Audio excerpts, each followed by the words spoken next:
ring it off if I didn't. So with that, we'll go right to the agenda. I believe we have 3 bills today.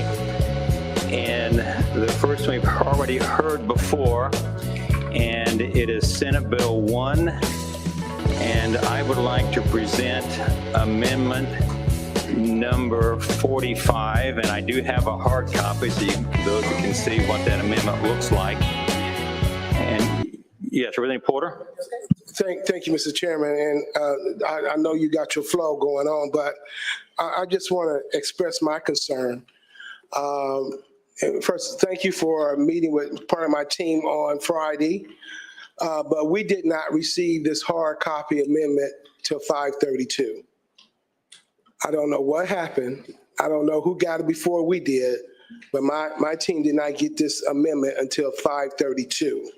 And we still have not received the fiscal. And I understand people in the hallway had the fiscal, and we still haven't got the fiscal. So I don't know where the breakdown is, but I'm just pretty disappointed in regards to we talk in the atmosphere of moving forward and doing things together, but it seems like we always wind up with our sidewalk uneven, and we wind up tripping. So I just wanted to put that out there and let you know we didn't get it till 5:32. Thank you. I'm sorry, 5:32 on what day? Friday. On Friday, yes. And that may have been with LSA, and part of that was the download speeds. I had trouble getting stuff too, and just the volume of amendments. But I thought it was, we were supposed to get it at 5 o'clock per our rules, your rules. That's correct, 5 o'clock. And sometimes things happen. For one thing, if the computer system, and also had problems with that. There was problems with the whole technology part. And so part of it we have to just work through based upon what happens with technology. Representative Delaney? Yes, Mr. Chairman, somewhat along the same regard. We do have some amendments. I have some amendments, but of course, I was shooting in the dark. I was amending Senate Bill 1 from long ago, so I haven't prepared any new amendments since the budget became available. I didn't have quite the access, since the bill became available, I didn't quite have the access that Representative Porter does, but Saturday morning I got the Amendment 45, which we're here to discuss, which is basically a replacement. And I'm prepared to discuss that, but I've been informed that there is a new, what I would call a fiscal analysis of the impact on various local governments of your amendment. I have not been able to secure that. I don't know what's happening to my city or any other city. I can tell from reading the bill that the Indianapolis and especially Lake County are very much directly affected, as are all of our counties. And I wonder, is there a fiscal statement showing district by district, library by library or whatever, what the impact of your amendment is? That, I believe, will officially be released once we have an adopted amendment on the new amended bill. Is there an unofficial one that some people are looking at? There are some things I've looked at, but those are not official until we actually adopt the amendment or adopt amendments. So we're to vote on the amendment without knowing the impact on some of the 2,300 units of government. We just won't know that. And then once we vote, we will know it. And that happens all the time in terms of we do adopt amendments here in this committee and not knowing exactly, we have an idea. And I know the data I have that it's a decrease in increase is what it is. I've looked at that data, whether that's official yet until the amendment's adopted. So when do we expect to see the fiscal, after, assuming we vote this out, when will we see the fiscal talking about what happened to these 2,300 units, our police, our fire, our schools? Yeah. When are we going to see that? I would hope later on today. But again, sometimes it takes, I know to run a change, it takes 3 hours in the system right now. I'm predicting we'll have a lot of visitors tomorrow. Maybe true. And I certainly hope we do. Thank you. Representative Andrade. Thank you, Mr. Chairman. I have the same concerns as my colleagues. Looking at the amendment here that you have, there's quite a bit of language specifically crafted for Lake County. There's Representative Harris and myself that serve in Lake County, Representative Slager, but on the Democratic side, there's 2 of us, and there was no conversation on some of these specific mechanisms that I feel that is going to hurt Lake County instead of benefit Lake County. And without having the final fiscal note, we can't make a common sense, sound decision for the constituents that we represent. I appreciate if we were able to somehow get that updated fiscal so we could know what's going on. We looked at all the counties, and specifically Lake County has a special type of lit process. And because of that, it affects things different. I've made a commitment that over the next 2 years, we'll work through those kinds of things that are unique in code now to Lake County. Because I grant you, there are some things in some fiscal notes that aren't going to look to be the best policy. We have to work through those, and I'm committed to work through those because of the special kind of, again, in code today for Lake County. We've got to protect some of the things that are happening, could happen in that county. So I'm with you, and I'll commit to work on those in the next 2 years. Most of it takes effect, of course, in 2028 in terms of the new lit policy. Well, I hope so. In addition, there's concerning language in here that has to do with the South Shore train. And I have the Westlake corridor that runs through my district. And I'm sure we'll get into that conversation once you bring the amendment down. Yes, and we have to talk through all of those too with railroads and how that all works. I understand all that. Yes. It would have been great if somehow someone would reach out to me and we could have had this conversation as well off the record. Westlake corridor is right through my district. Having put language in there that affects my constituents in my district is something that I believe we could have some collaboration prior to this amendment being handed down. And a lot of these things, I can tell you right now, it's been the past 2 or 3 weeks trying to work through what we have in the Senate bill and getting to a spot that also I'll talk about here in a minute, helps out homeowners. I think that's one of our goals too. Representative Pryor? Thank you, Mr. Chairman. I guess I also have concerns about not having seen a fiscal. And my concern is that, we're going to be voting on a massive amendment. It seems like really a strip and insert of the bill. But there's been information out there, and as you look at the news, you see there's been estimates and numbers thrown out there. So there is something that is available that some people have not seen, that has been the basis for the press conferences, for the news media. So there's a basis for the amendment, or a fiscal basis for the amendment. And I'm just concerned that even if that is a draft, that draft not having been shared, because at least that gives us a better basis or understanding of, and an idea of what this massive amendment is. I'm very concerned that we're being asked to speak on or to vote on something that has these major implications, and not having seen even the draft of what those implications might be. And so not truly have an understanding of the accuracy of what's been thrown out there. A lot of what you see in the amendment, well, it's not a strip and insert, it was drafted that way for simplicity in terms of drafting, but a lot of the Senate stuff come over is still there. And it's just, again, for drafting purposes. But the base bill, the base amendment goes back to 1402. And so a lot of the information there, you have modified some numbers, but a lot of that was in that fiscal note. So nothing really has changed. Yes, we did make some modifications, but the basic concepts are right there in 1402. And that fiscal note's been out there now for 2 or 3 months. Further comments? Representative Campbell? Thank you, Mr. Chair. So you're saying that 1402 represents those numbers with some modifications? Is that what we're to take away from this? And the fiscal from 518? Are we supposed to interpret that the numbers have not changed from 1402 and 518? On 518, I can talk about that in a minute. I would say it's got not, right now in 518, all the debt stuff's come out. So it's actually, that part is, there's nothing remains in the bill on the debt side. We can talk about the details, but a lot of the other does stay there from 518 on the operation side.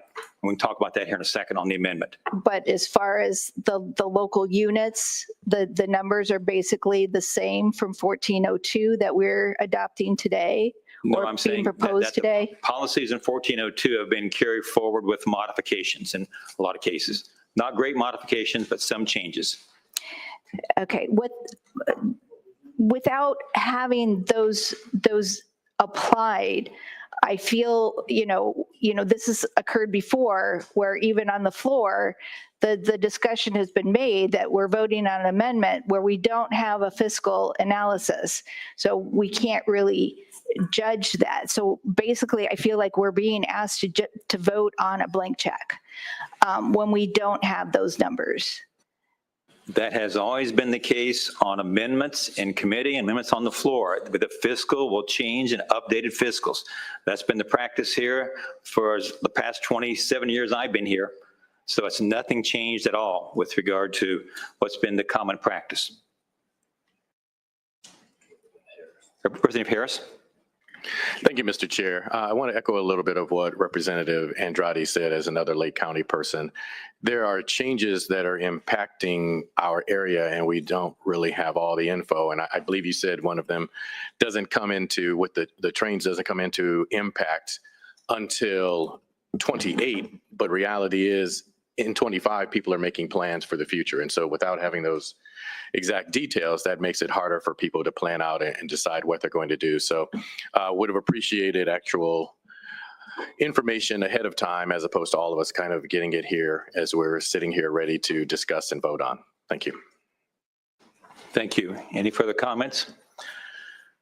Then let's go to the amendment 45, which you have before you, and I've got notes of notes, and I will try to cover what I have at least in my notes, and of course take any questions from members of committee. It does move everything in terms of referendum to November election. And by the way, I'm going pretty much in order as in the bill. That's how my brain works, and to be very order-like in terms of how it's structured in the bill. Has a lot of restrictions on general obligation bonds. As we may have some other members talk about the use of those bonds as a tool to move around levy and to take from one unit of government to the other. We're going to put some restrictions on that because that's not good governance. TIF neutralization.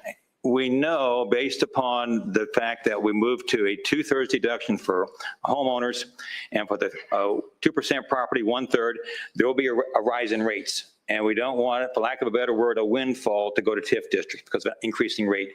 So as a process has been done before to neutralize that increase, which again, we don't want a windfall going to those because of nothing they've done, just an increase in rates. For the de minimis deductions, or the de minimis amount that moves from currently law 80,000 to 115,000 in 26 and 150,000 in 27. Moves the base rate calculation for farm ground to 9%. Current law is 8%. We passed it out of committee last year. On the House floor too, and passed it out and could not get it across the line to move that to 9%. And that will have the combination of what's in the bill from the data we looked at, about a 10% reduction in farm ground taxes. Next, we have the rates set for different units of government for bonding. And that's in different parts of code there, as you may have read through too. But it puts rate caps on bonding for both being a controlled project and for being a project that must go to referendum. And we expand that from schools to other units of government. I know for schools right now it's 80 cents, we moved to 70 cents. And for the other units, I believe for cities and towns, it becomes a control project at 25 cents and 40 cents, it goes to referendum. Other units, it's 5 cents and 10 cents. And that is going to help us out with regard to the use of bonds, again, to try to move levy around among units. No more dollars, but who receives those dollars and the way that's used. Then section 76 I have in my notes is the part that sets up the credit for homesteads. The greater of, I'm sorry, not the greater of, it cannot exceed $300, but 7.5% of the actual bill. It's the last step in the process. The next one changes all of the credits. I'm sorry, all the deductions we have for seniors and for those that serve in the military and disabled and so forth to credits in place of deductions. As we said before, in high tax rate areas, there's no benefit. The cap kicks in before you actually have any benefit. And so now everybody gets the benefit, regardless of what your tax rate is. The next is in section 129. It sets up a provision in current lit law, and it applies for the next 2 years and then going forward, that you have what I call carve-outs, where you can adopt a lit for a specific purpose and the county keeps all the dollars. This allows a county to adopt lit up to 0.3%. 100% will stay to reduce the county's portion of the property tax bill for homeowners. And by the calculation I did, roughly in some cases, counties can take away the total county amount of property taxes for homeowners. Not all, being fair to say all, but in some cases, the 0.3% should be enough to do that. Strictly a county option, they would have that option. So every single penny raised would go to reducing the homeowner property tax bill. The next one, section I have down on my notes is section 204, starts the process of dissolving the union school corporation. Then I believe what is left then deals with referendum and exactly referendum language and how that's happened. And then last I have on my notes, the last part of the bill deals with moving the max rate for newly formed fire territories to 40 cents. And I can tell you right now, there's some on the other side that want to go lower. I had to push to keep it to 40 cents. Some want to go to 30 cents, and we kept it at 40. And so that, I believe, is a summary of what I have in my notes. And of course, as always, I would welcome any questions from members of committee. Representative Judy. Thank you, Mr. Chairman. Thank you for your work, the whole committee's work on this bill. I wanted to go back to, I think a lot of what we've heard is immediate tax relief for Hoosiers. And if I'm looking at this 7.5% property tax credit, and I look at, I have a lot of folks that are over the age of 65. They live in a house that's been assessed increasingly over the last 4 or 5 years. So if I'm looking at this correctly, say my final bill is $1,150. I'm going to get that $150 tax credit taken directly off my bill to take me to $1,000. Then I would apply that 7.5% credit to that $1,000 bill. Yes, that's the way, I hope it's drafted, that's my understanding, that's the way it's done. So you get the one you talked about first, and then the final bill, the last step, is a 7.5%, So- capped at 200. So Yes. they'll be able to use both of those credits. Yes, that's. And we have taken away the max assessed value on those homes. Yes, we correct? have, and we did that, and that did cause some more loss to locals, but what happens? Some of your elderly people, veterans that bought these homes 40, 50 years ago, and now the assessed value is very high, but their income is very low, and we want to be sure and protect those taxpayers. And as far as the 7.5%, there's no cap for any Hoosier on their assessed value. They each Hoosier homeowner will be able to obtain that 7.5% Yes, tax all credit. of them would do that, but it would be capped at $200, which makes the $200. effective rate at some point start to go down. I'll grant you that. Okay, thank you. Representative Lopez? Thank you, Mr. Chairman. So just to clarify, so for some of the, what were deductions, so thinking about veterans, spouses, seniors below a certain income threshold, those are moving from deductions to credits, is that right? So does that have the same effect? Yes, it does. And the key is, again, all of those that qualify will now get the benefit, which under current law, they don't. It's in the weeds, but what happens, the cap overrides that, and that becomes the limiting factor. So there's really no benefit. Thank you. Representative Prescott? Thank you, Mr. Chairman. First off, thank you for all your work on this. I know you've spent a lot of hours. Couple points on the farmland capitalization rate at 9%. I think that'll be helpful, especially with the the new 1/3 deduction being phased in. I would like to see that capitalization rate get up to 10 if possible, and a few other tweaks there. Also, on the tax credits for homeowners, I think it's important that we provide, that immediate property tax relief as we're switching to this new rate-based system. And I really love the transparency that you've put in the bill. I would like to try and get that up from 7.5% and increase that cap from 200 as we continue the negotiations. I know when you talk to property owners around the state, the tax bills have gone up quite considerably beyond what we're putting in the cap here. So if we could increase that as we're working through things, I'd just like to do as much as we can. Thank you. And I know on the farm capitalization rate, it's only for 2 years.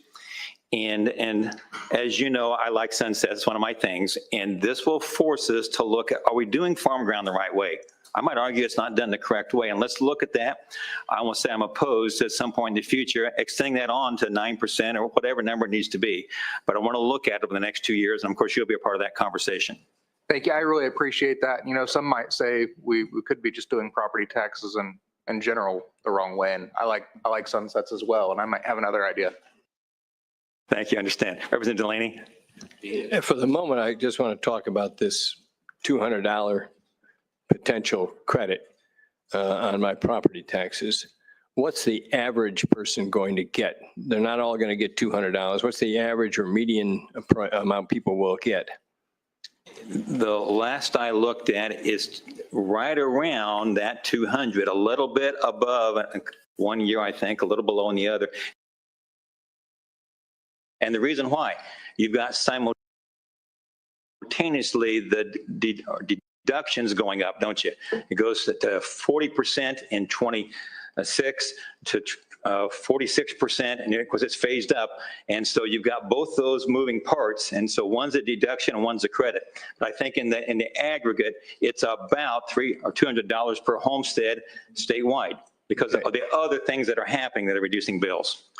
And what's the cost then to local government of that $200 on average? Yes, the last I looked at data, I believe if we do nothing, that local government will grow about 5.3, 5.4%. And this takes it down to just right around 3%. So it's a decrease in the increase in it. And by the way, we may be looking at a state budget that we're going to deal with zero increase. And it'll be a balanced budget, I can assure you that. And so the state's going to have to deal at zero. If local units have to do it 3%, to me, that's not that much of an ask to be at 3% when the state's at zero. So if I understand you, the local governments had reason based upon the current limitations and the current laws to expect 5.3% more next year. And instead, they're going to get 3% more next year because of this $200 credit. They've not set budgets for next year. It has to be done in the fall, so they have to work around that. Well, I hope other changes in this bill too. I hope they've made an estimate as to what their budget would be. I hope they've been looking at our tax laws to know what they should expect. But we were expecting that local governments with this inflation and everything else going on and with the need for additional fire units and so forth, that they were going to get 5.3. Now I understand you're going to reduce that to 3.0% by using this $200 credit. I got that. Is there a second break the homeowner gets, this 7.5%? How is that applied? Is that included in this $200 or is that something else? No, the total benefit in a statewide view is about $200 per homeowner per year. So it's not $200 plus a 7.5% or something? No, because, okay. But again, you've got the other parts in terms of the deduction. If you recall, in 1499, it was 40%. In page 24, it's 37.5 in page 25. It goes to 35% in page 26, but we're going to go back up to 40. So we've done this before in terms of the bill 2 years ago in 1499. I think we're managing to a result here rather than setting coherent tax policy, but that's a comment. I noticed my friend Representative Prescott has apparently done some magic on a thing called the Union School District, which, if I understand it, has 200 or 300 students in an actual physical campus in a small area in Randolph County or Union County over there. And but they also have like 9,000 students in a virtual school, which is under the school district. What's happening to the virtual school under this proposed budget? If I'm not mistaken, it takes effect in '27. So we'll have to work through with those parents what's going to happen in the next 2 years. But again, like a lot of things, we've set it out a couple years to give people time to react and to possibly make some changes. We can do that next session if need be. I take it that means that the future of that virtual school is up for negotiation over the next 2 years. I would say where those students attend is probably up for a fair discussion, and that can be done again. We set the date out there far enough and to give us time to do those things we might not understand. Okay. The local income tax, and I may come back to this later, it seems to have some pretty significant changes. I and you have debated the fact that this thing called the Local Income Tax Council is a powerless device for controlling taxes. I mean, my example, I always use the same example because I think it can be understood. You got a town that has 2 things in it. It has a library and a fire department. That's it. There are 2,300 units. We can't understand that. So this little town has these 2 units. The library's been getting $2 million a year, wakes up and says, we only need $1 million. We've finished our buildings. All our projects are done. We need $1 million. Under the current law, that $1 million in quote savings just simply slips over to the fire department. They get the money. The taxpayers don't. And you're trying to address this, as I understand it. Well, in the case of debt, I don't believe that it's. Let's not talk about debt. Yes, if we call it in general dollars, the scenario we have today, if you want to lower the tax rate, 2 things occur if it's a controlled type of levy. First thing happens, the other units get if you're above the cap, not only above the cap, they get additional dollars in that cap loss. Right. And then you turn around also and lose a part of the lit distribution. It's based on levy. And so you have a double whammy. And so is it the right way to govern? So if you want to drop your rate, other units, or property tax, rather, units get a windfall. You also lose your lit. That's the current system we have. Okay, and you're trying to address this. Yes, I am. And one of the ways, if I understand this right, and I just got this bill Saturday morning, you're trying to give the county authority, which I think you use this term that is new to me. I want to get it right. You use the term county adopting body. So the county adopting body has a new role in lit. And what is the county adopting body? County council. The county council, all right. So it will now get the county as a whole will get 2.7% potential local income tax. But the county adopting body, the county council, will get 1.2% of that 2.7 if it wants it, right? If I recall, it's 1.2% for county services. Right. Fire and EMS, I believe it's 40 cents. The other units is 0.2%. The summation of those is 1.7, if I recall how it's drafted right now. So 1.2 for the county council, 1.7 for all the other agencies that get a lit tax. It's 1.7 in summation, but that doesn't include now what goes to either your large cities and towns or your small ones. That's a different category. type of bucket, if you will. All right. But as I recall, some things like economic development work inside the county council's prerogative set out specifically, right? There'd be a number in law that the Economic Development Council gets X%. We're no longer going to mandate that. We throw them into this bucket of 1.2%. Am I reading that right?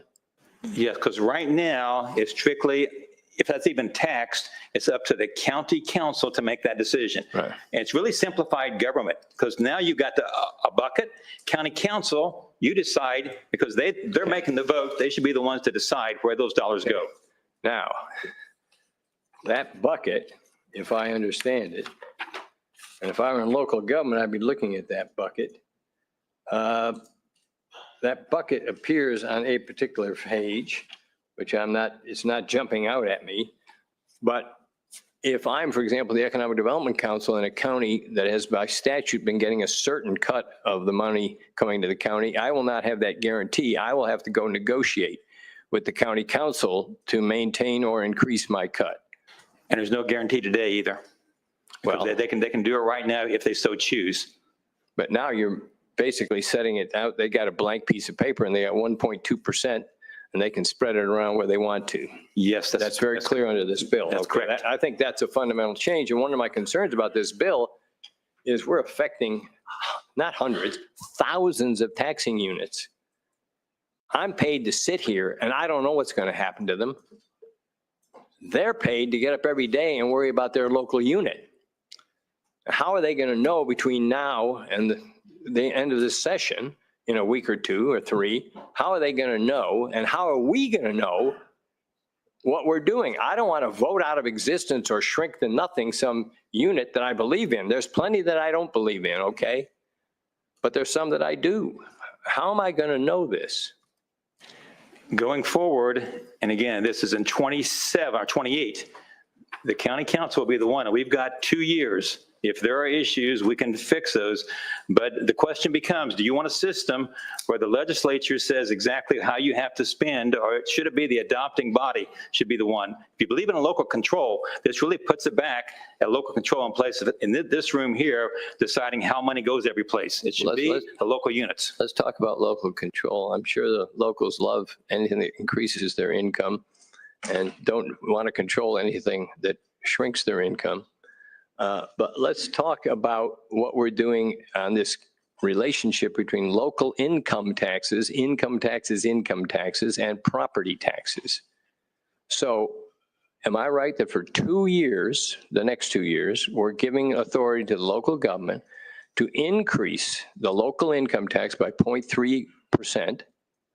And that money will go to dealing with the reduction in property tax that we're imposing. The way it's drafted, they could, as I call them the carve-outs, 0.3%, but it's 100% would go to the final property tax bill, dollar for dollar reduction, strictly a county option. Okay. Then in the future, they can do that. It becomes easy in the new process. You plain don't adopt any, because then we disconnect property taxes to lit distribution. Those should be disconnected, in my opinion. That's a long-term goal you have. Yes, it is. Yeah, well, let's talk about the short term and the short-term pain. So in my county, let's assume we're at the 2.7%, which is the max. I can get another 0.3 for 2 years, pushing it up to 3%. You're still inside the cap. And the cap right now is 2.5%. And current law is 2.5. So if I might have to move it off of something else. Exactly right. Okay, so I decide that I've got all this local income tax going here, there, and elsewhere, but I want to take care of this. So I put this 0.3% in, and all of that goes to reduce the property tax. Is that to fund the $200 cut, or is that in addition to the $200 cut? That's in addition on the final bill, strictly a local option. And again, they can do that right now. County councils have the authority today to really drop significant local income tax. And so we're not changing anything, but they can raise it, lower it, and they have the authority. But we, the state, are not funding the $200 cut, are we? That is being funded by a decrease and an increase in place of 5-point-something% down to 3% for local government. I just want to make it real clear that the contribution of the state of Indiana to this $200 reduction is zero. Is that right? That is correct. So all right. The local budget is mandated to make this deduction of roughly $200. And that reduces their income. They may get a gain, but it will be less than they otherwise would have expected. Okay, is this applied to growing communities? Because we have this problem, especially with fire districts, but we also have it with schools. Some areas just grow much more rapidly than others. And if I understand it, we're limiting the growth overall of the levy by down to 4%, right? right? Yes. It's been running 5 and 6%, but so we're reducing the levy by that. Okay. And when we do that, if you've got a growing community, a fire issue, a school issue, whatever it is, we're going to put constraint. Do we have an opening for them, a device that they can go to the government and say, whoops, we have a particular problem and we need more? That hopefully will be changed, because right now, you're exactly right. Growing communities, MLGQs penalize. And to fix it in the short term is extremely difficult. So you're not fixing it in the short term. But long term, oh yes, because you set rate caps. The goal would be you set rate caps, and if you have a lot of AV growth, you'll have growth potential. Not required, but likewise, the MLGQ causes this problem here. Whenever the amount of the levy growth exceeds the percent growth in your amount of assessment, your rates go up. As your rates go up, you have that scenario where you raise, that's what causes that mathematically. And that's not the way to govern. I understand that this system, which has been built up under one party for 20 years, is maybe not working perfectly. That's why we're sitting here, okay? But on this very specific question, over the next couple of years, will growing communities have a vehicle to get an appeal so that they can say, we can't build that firehouse or that school? Or will they not in this next 2-year cycle? I don't recall anything in the bill that gives them anything beyond current law. Current law stays in place. So the current emergency appeal or growth appeal is still available? No, it's not. It's gone, okay. If I recall. So the relief valve that they have is being removed, all right. I want to be fair here, because I have a lot more questions, but there are other people besides Ed Delaney here. So if it's all right, I just pause and I'll come back later. That's fair. Maybe I'll save a few questions by going over my notes. But just be aware, the growth appeals do this in a lot of cases. They don't create new money. It moves it from one unit to the other is what that does. That's what happens. It's like debt. But the local community, let me finish, the local community's ability to say, wait a minute, our priority is this school or this firehouse is taken away. But understand Yeah. what occurs though. If a city or town raises the property tax rate, Right. it comes from everybody. The whole county, and those folks cannot vote for them. I understand. And so the system right now is what one unit of government does, but they're not isolated. They affect every single taxpayer countywide. And that's why right now we're involved with it, because they do that. Okay, I'll come back in a little bit, but thank you, Mr. Chairman. Representative Porter? Thank you, Mr. Chairman. I'm going to pivot back to Union City School Corp. We just, in a budget that was passed out of here, went from 85% to 100% funding the virtual schools. And we know the Union Corp has hundreds of students virtually. So what are we going to do with that? Are we going to continue to fund them, even though 2 years, they probably won't exist at that level? Because, you know, we lost over $100 million to virtual schools, as in those students not being there.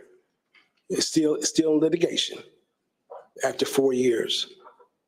So what are we going to do? I mean, I believe we'll continue to fund those, but by the way, what was done illegal should be prosecuted, and hopefully people will end up serving some time for that, to be blunt, because if they took money in an inappropriate way and falsified documents, that should be on them to serve the time. But that's in litigation, as we know. Yeah. That'd be something. Yeah. Well, Yes, it was brought up, but that fact, there was some dollars, and there was, from last I understand, there was some dollars in one of those virtual charters that was not done correctly.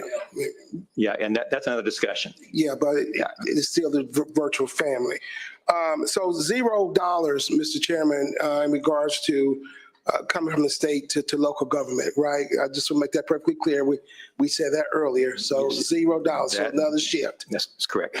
Okay, you say that in your press conference, you said 93% of the homeowners will pay less in their bills in 2026 than they did in 2025. But we never know the range of that relief.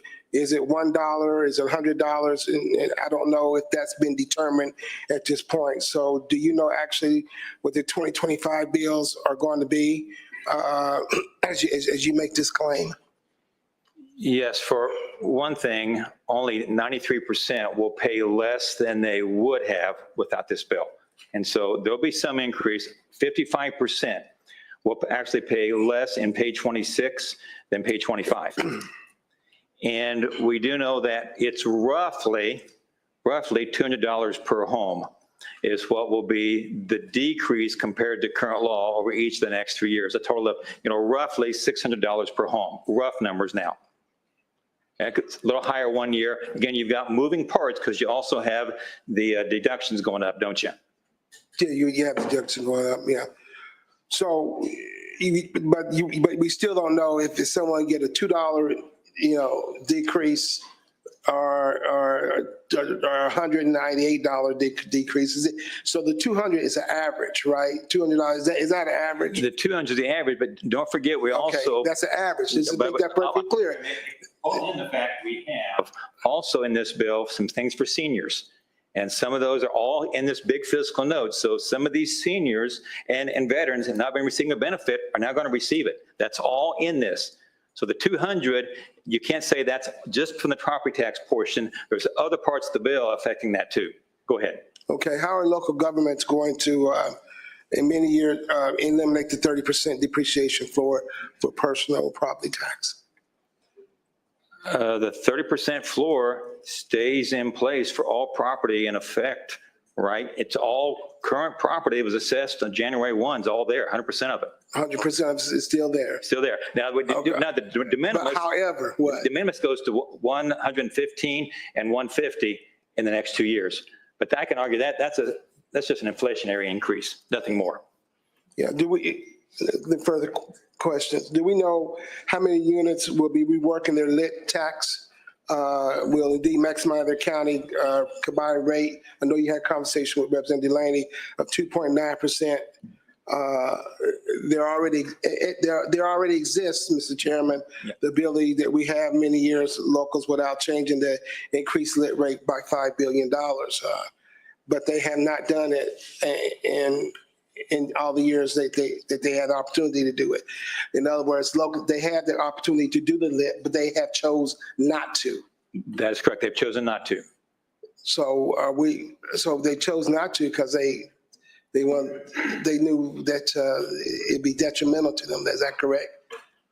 I'm not sure detrimental. Well, I mean, those council people, they don't like to raise taxes, Well, and the council affects, of course, the county budget, but your larger cities and towns, they'll be independent of the council. I mean, there'll be, I think, 151, if I recall, would become eligible to do their own lit, and that's about half the state population, those 151 cities and towns that are above 1,500. So they can drive their own bus, so to speak. Yeah, so to speak. Okay. With the lit, your amendment, schools will no longer receive the certified share distribution. How will schools also benefit at all from the lit now? Do we recognize that this, is another cut that they already have had for years? There's another cut, again, it's another cut for schools. Yes, and there's, I think, 31 counties that do not receive this. So some schools do, some don't. But more important, here's where we're driving towards, that every single school corporation will receive some local income tax dollars for operating. Right now, there are some corporations that receive this, zero. It's because of the debt and the overlap of other units, they'll all receive dollars now. And I know long-term, Representative Delaney, we disagree on stuff, but that has to be addressed because you and I both know if you have this philosophy, treat the kids the same, this sets the model up to do that, doesn't it? It sets the model up. And if I'm around here, I would like to get to that point to treat those students the same. But back to your question, Representative Porter, yes, that is true. But the flip side, we're going to go to a system where there's no loss because of circuit breaker. There's none. And all schools will receive some local operating dollars. The business personal property tax threshold, I'm still confused by that. It goes from 80,000 to 200, 115 for first year. but it goes up to 115. Is there still the 30% floor? Yeah, the floors all stay the same. Floor's still there. Now, you may read the floor language in there. That applies to property after January 1 of this year. That may be the part, because that's also being phased down simultaneously. Now, over the course, I believe in 23, I'm sorry, in 33 is when there's no more. It basically has gone away for that purchase after January 1 of this year. And again, that's there. Otherwise, there's a huge shift to the class 3 properties. And you still, in all the fiscal notes, they're going to pay more. I'm going to acknowledge that. They will pay more because it will do some shift to them. But as we've discussed, there's a shift by default based on two things. The fact that home assessments have gone up higher, and then the way deductions work, as we've talked about before, by default shift to homeowners. And so it's grown in a significant way over the course of the past 10 years. And I understand that, but should, the locals picking this up, should the state not share in this movement of business personal property taxes threshold? No, I mean, they're going to keep all they currently have, every last bit of it. But again, over the last decade or so, we shifted so much back to the locals. And I would argue that if you look at the data, but what it is going to do is going to shift to the 3% properties by the way this is set up. So what we're doing is we're shifting to 3%, but phasing down the BPP. That's what the process does. And the big picture, in the end, it's probably a benefit long term for the business community. I won't deny that. The short term, they're going to pay more. It shows in all the data. Thank you, Mr. Chairman. Thank you. Representative Prescott. Thank you, Mr. Chairman. I just think it's important that I clarify something here with in the reference to Union School Corporation. So in Randolph County, there's actually 5 school corporations. There's Union City Schools, which is technically Randolph Eastern Schools on the eastern side of the county. Then on the western side of the county, it's Union School Corporation, which is Union Township in Randolph County, Stony Creek Township, and Henry County. This legislation that's being proposed only addresses Union Township School, not Union City Schools. I just wanted to make that clarification. Representative Harris. Thank you, Mr. Chairman. Actually, I believe I'm good based on, it was about personal property tax, but I believe you've answered it based on your responses to Representative Porter. Thank you. Representative Pryor. Thank you, Mr. Chairman. I do have a couple of questions, but real quick, easy question. The property tax referral program, that's still allowed under the bill, correct? Yes, it is, but we stuck a provision in there that would say if there's a lien against it, you'd have to sign off by the lien holder. That's been added, but beyond that, it's the Okay. Senate passed language, and it's strictly a county option. Okay, all right, that's good to know. For the homestead owners that are going to get the $200, I guess, relief, so to speak. So what's going to happen is, if I'm understanding correctly, it's $200, but basically you won't be paying as much as if you would have paid were this bill not to take effect. Is that basically? I think that's a very fair statement. You would not pay as much as you would have paid, almost across the board. And in some cases, there's no change because they're not paying anything anyway. Okay. And so my follow-up to that would be, is that people have been concerned that their property taxes have increased. So the people who have received a tripling and a doubling of their property taxes, their concern is that they're paying a lot more right now. And so if their bill is still going to increase, it doesn't matter if we say, well, it's not going to increase as much. It's still, they're squeezed right now for what they're paying, and they're still going to pay more. So this may be a relief as to the maximum amount that they will be paying, but it's still going to be an increase. So for that person, there's really no relief because they're still paying more. 55% will actually pay less. And the way to solve that is to go from 7.5% to 10 or 15%. And you'll go to probably pushing up there at some point, local government will get the zero amount increase. And so the balance is, how much is $550 million of homeowner relief? We can go to higher, but local government gets less. And so you can't have either more for local government and less for homeowners, or vice versa. We have to come to a spot to land. Yeah, and I do agree with that. I guess my contention always has been that I think that we need to be looking at the relief for homeowners in a more holistic approach, so that schools and businesses, or not schools and business, but schools, local units of governments, and homeowners see, particularly homeowners, see some relief without hurting the other units of governments. And I'm concerned that, to me, I don't know that this is the best that we can do. I think that,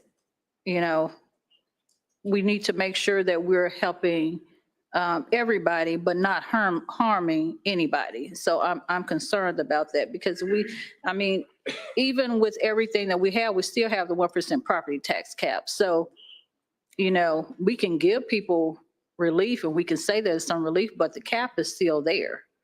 And so, is there any true relief for the homeowners?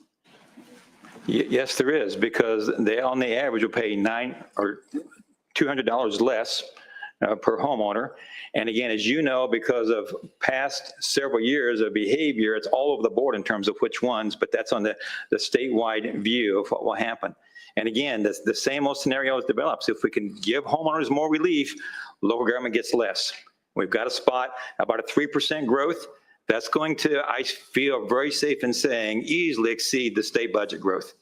Okay. Representative No, I'm not quite. Lopez. Go ahead. Yeah, go ahead. Yeah. Okay.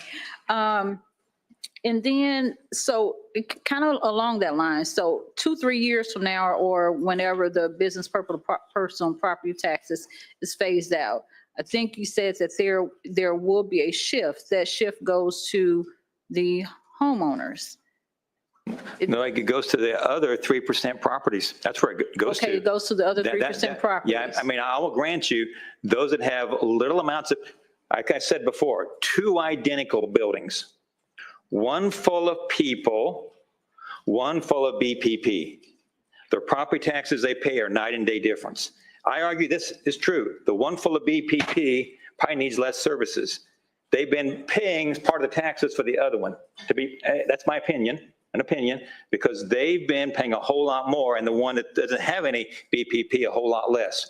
We're going to a system where both buildings pay the same. Okay, so that shift goes to businesses, doesn't go to homeowners. Within the kinds of businesses, there may be, I can't deny that. But it doesn't go to the 1%.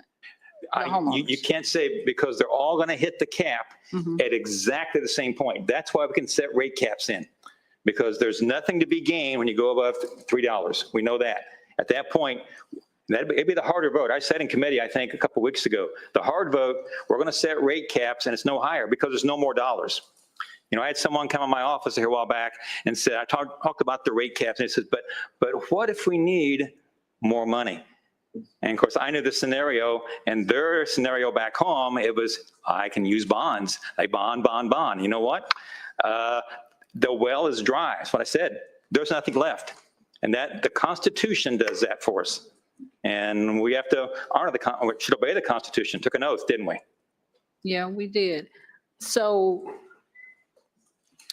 I guess I want to be very clear and very sure that none of these decreases in anything is going to go back on the backs of the homestead owners or the homeowners. And that's why I was asking the question about business personal property. So, and making sure, being very clear that any shift, but I guess the shift could potentially go to the 1, 2, or 3 depending on what that is. Yeah, that's where it really gets complex, as you understand, because the fact you've got all these different mixes of property.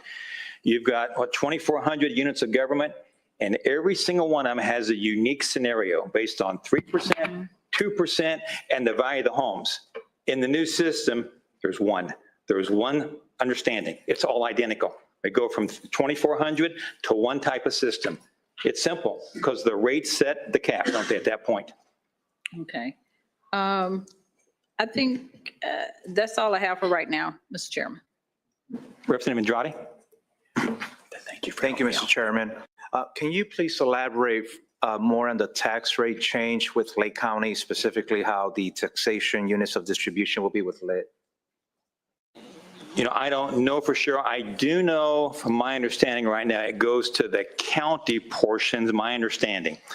And I want to tell you right now, it's not in the right spot, but we've got 2 years. And I'll work with you, and you should expect that, to find the spot, because I know some of the data we're going to look at is not going to be good for some of those local units. Because again, when you do this, it shifts around on how that all works. We've got to find a solution, and we will. So, but I want to grant you, it's not there in the current draft. Thank you, Mr. Chairman. And I hope when we have this discussion, the Lake County delegation gets invited so that we could collectively speak in our respective districts. I don't want to be just one person speaking on behalf of the Lake County, but I could speak on behalf of my district, but I think it'd be wise if we get the Lake County delegation to work with you on this as well. I think that'd be great. And as you know, I'll come up to Lake County. I come up last summer, and I'd come up again if need be and meet with the folks there. I'd be glad to do that because I want to get this right. Thank you, Mr. Chairman. On that note, I have a couple follow-ups. You got to visit my district in Lake County last summer, as you just mentioned, and you got to see how the West Lake Corridor was under construction. They've had a setback, and they're still under construction. So I'm concerned about NIST, specifically the ability to bond for projects. They're going to lose that under the language in here on page 250. Yes, that's correct, as currently drafted. And that's all tied into what's going to happen with those rail cars, and that has to be worked out. There's still some ongoing discussion how that's going to work. Are you open to maybe on second readings to be able to change the language and give them, maybe change the date on that provision, just because, like I said, currently the West Lake Corridor is under construction. We don't know what new setbacks possibly they could be affected by. And I just want to make sure that they're able to complete that project. But currently, they won't be able to do any new bonds. Yes, let's meet because it's in process, a different discussion than coming up with brand new. As you know, there's lots of bond restrictions in this amendment. And so I've got to be open to that if it's already in process. So yes, but I'd ask you to please get with me ASAP so we can find the spot to land. If you would, please. Thank you, Mr. Chairman. One more follow-up. The disabled veterans tax benefits, looks like the provision has a date of January 1 of 2027 where it has a sunset on that. Can you just elaborate more on the disabled Hoosier veterans benefits? Yes, I believe, if I recall when I read it, that is the current deduction. That sunsets, and then the credit comes into place. That's my guess without looking it up. Because we sunset a lot of those, it appears we're taking away. We're really not. We're going to the credit side going forward. Okay. Thank you for clarifying that. Thank you, Mr. Chairman. Thank you. Representative Slayer? Yes, thank you, Mr. Chairman. I just have a couple of questions on the dialogue, and so now the first one is to follow up with what Representative Andrade was driving at. I'm assuming that on the Northern Indiana Commuter Transportation District, that those funds that we're drawing from are either property tax or BPP-based revenue streams. So that's the reason why we've got to rein that in. And I'm also assuming then that what's not yet determined is what we're going to do for the future on that. Is that a safe assumption? it's probably safe, but I think things in process, want to be sure we don't have unintended consequences. And I'll work with you in the next, 24 hours, basically, to get that to the right spot, at least for next year. Okay, there was that. And then I had one other question on, you made a comment about school corporations now being able to obtain some amount of lit distribution. Will that be reflected in the runs that would be a part of the forthcoming fiscal? No, I must have misspoke, that going forward, beginning in 28, there'll be no lit distribution. And that's for, about 60 or so of the counties. Others don't have it. But what it will do as the trade-off, now there won't be the cap loss, because at that point, there's when we get those rate sets, they'll all receive property tax dollars for operations. They don't today. In some cases, it's 100% cap loss, and some receive zero for operations. And that's what will change to their benefit on the other side. And that will all be reflected in these runs, I'm assuming? No, that won't, because we've yet to set the rate caps. Okay. Obviously, that, as I say, is the harder discussion, but at some point, the discussion will be, there's no more money. There's no more money. And we've got to set the rate caps, and there'll be people pushing back and forth, how much should I get compared to my other type of unit? But if we don't, we stay in, as I said before, the same system where you raise and lower the rate and have a whole lot of unintended consequences. Thank you. Representative Schmaltz. Thank you. Thank you, Mr. Chairman. I just want to tell you, I appreciate that, coming from me, it's going to be about BPP. You and I have talked about it many times. I appreciate the 2-year delay and the slow phasing. And you said it exactly right. Every community is one of a kind. And my community is largely reliant on BPP. So I've got and as you shift the credits, we've talked about not shifting, but BPP, as it goes away, probably does shift. So I'm trying to understand how that shift would happen to my 1%, 2%, and 3% classes. But I've got 3 questions. What sort of parachute would a community like mine have as BPP starts to phase away? How do we replace that? What do we do? In those cases, of course, you have less AV, so it could increase the rate. It could do that. Won't deny that at all. But the bigger question is it the bigger right policy to tax, it's thinking long-term, think out 20 years, to tax equipment for production? That's a philosophical question. And I would argue long-term for this state, it's the best policy not to tax equipment to have production. Because I think there's a whole lot of intended, maybe I should say unintended consequences in the positive when that goes away. You'll see, we think we have investment now. I think it'll be off the charts investment in this state, which I want. I believe you're right. That equipment, that business personal property has been offsetting taxes and tax rate paid by the 1%, 2%, and 3% class forever. Yes, and hugely across the board, as you understand, in terms of some minimal and some a huge amount. I'll grant you that, as you know. I think some of us have districts that I think I heard Whiting might be in the 70% range. I think DeKalb County is probably in the 3rd range, and we're working on understanding that. So my second question is, within the boundaries of a TIF, if there's a bond in place and that bond is being paid with revenues from business personal property, what sort of safeguards are there to make sure that those bonds are going to get paid from where? And we may have to go back and address that. But again, there'd only be bonding, in this case, for BPP they don't have in their possession today. And I'm curious if people are bonding against future business personal property. So all that's in place stays there. And I would have my doubts that many are bonding on future that they might receive.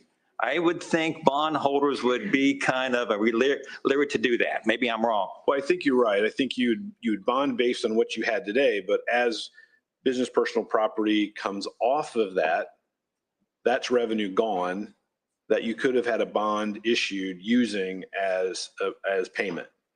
True, for future bonds, that may have an effect. And I suspect that the bondholders will look at all that on what that glide path is. I would grant you that. Yeah, well, because I would think if you've got a piece of equipment that you're at the 30% floor, which is going away, and part of that revenue goes towards a bond. I'm sorry, that 30% floor doesn't go away. It stays in place for current BPP. All right, for current, going forward. My third question is, have you ever heard of a situation or a scenario where business personal property is collected to pay specifically for a certain government operation, like fire departments? Is there such a thing as anything in code I can't find and have been looking that says, hey, that BPP is specifically generated for operation of a fire department? It could be, I don't recall, and I don't know if code means, of course. And that's kind of It could be that. far out in the outfield question, but I can't find anything on that. Yeah, I mean, it's a fair question. All right, thank you very much. Thank you. Representative Judy? Thank you again, Mr. Chairman. I just have a couple follow-up questions concerning the total maximum expenditure of the lit rate. Currently, that's 2.5% for locals, and then they can do an additional 1.25% for property tax replacement, correct? Correct. So at 3.75% is where we're at. In 2028, we're going to go down to, we're lowering that to 2.9%, correct? Correct. Would you say this also gives locals more flexibility to be able to target those lit dollars? I never served in local government, but from my understanding currently, if they want to raise if a unit wants to raise a certain amount, they got to raise more than that to distribute to other units, where this actually decouples and allows those targeted dollars to fire, to your libraries, to municipalities, and to other necessary needs. Yeah, exactly right. On some counties, to raise $10 or to raise $3, you got to raise 10. And the other units just receive it. And they never ask for it. And that's why you go government, in my opinion, because you send dollars, no one ever asks for it. And we're lowering that maximum that rate in 2028 Well, to yeah, 2.9. 2.9%. Okay. And it gives a whole lot more flexibility. And again, I philosophically believe that the adopting body for that lit should be the one that's calling the shots. Okay, thank That's philosophical. Representative Campbell? Thank you, Mr. Chair. I guess my question is, I've brought this up several times that, our fire territories are managed by one of the fastest growing counties in the state. And is it my understanding now they're going to be able to get extra funding for that fire department? The township are they going to be able to get that money from the county? Do they have to ask the county for the money to fund their fire department? It looks like we've got a carve out for fire protection for the districts and territories, but are we forcing them to become a territory or district to be able to get proper funding? I mean, like I said, the area that we are covering that is not part of a municipality is 25,000 people. This is bigger than many cities in the state of Indiana. And their fire department is far from, being what it should be probably for a municipality level of protection. Is that my understanding that will they be able to get that money? But they're going to have to go at the discretion of the county council to be able to get funding. Yes, and that's current law. That's my understanding. That's already true for township fire departments. They may, and that stays the same. I'm open to ongoing discussions on where we should land at. I know there's a formula set up in there based on population and the number of square miles times 20. That's what the formula does for that distribution, but it's a county council decision as it is today. Well, Go ahead. Oh, because in 1402, that was one of the biggest targeted districts units in my county is, I'm seeing big cuts. And I think that when you created your formula, you kind of did a one size fits all and kind of, we're already one of the lowest funded townships also because of those caps that went in like 2009 for for, different districts. So I'm just concerned that, we're defunding them here, and then they're not going to be able to make that up unless they can get some of that funding from lit. And that won't change, but don't remember in all this discussion, high levies, those units that have high levies, they may be a little more difficult because what's been happening is they've got a high levy and that's pulling in more lit, isn't it? And that's going to be decoupled. So I can't say every single case there won't be a change because they're totally separate. So those that have had real high levies, all of a sudden the landscape is going to change. They know it coming forward. But if you want to keep the system again where high levies drive your lit, then that's not the way to operate, in my opinion. Well, I think they're going by, what is currently available.